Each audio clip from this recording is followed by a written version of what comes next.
به نظر من در رابطه با گردشگری ما قبل اینکه به فکر جذب گردشگر باشیم در این استان باید به فکر فرهنگسازی شناسایی این مناطق به کشور باشیم. به نظر بنده و آنچه که مبرهن و آشکار اینه که مناطق گردشگری ما چه در شمال و جنوب استان و چه در مرکز و شهر ارومیه آنطور که باید و شاید به مردم کشور معرفی نشدن.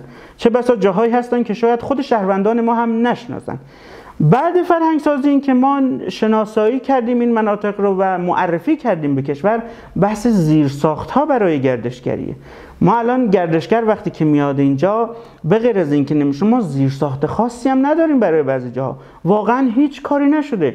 سرویس بهداشتی که از نیازهای اولیه مناطق گردشگری است در بعضی جاها اصلا نیست که باید با جذب سرمایه‌گذاری این زیرساخت‌ها رو بیارن فراهم کنن. در بحث نمایشگاه‌ها که در سراسر کشور داره انجام میشه، این پتانسیل‌ها و این ظرفیت‌ها رو باز اینا وظیفه دارن یک کارگروهی رو بسازن که اینا فقط وظیفه‌شون این باشه نمایش بدن این مناطق گردشگری رو که ما در استانمون داریم. اینها رو آبشارهایی هست که نمیشناسن، مناطقی هست، مساجد تاریخی هستن، بازارهایی هستن که همه اینها رو در قالب رسانه، در قالب جشنواره‌ها، نمایشگاه‌ها بتونن اینها رو به مردم نشون بدن.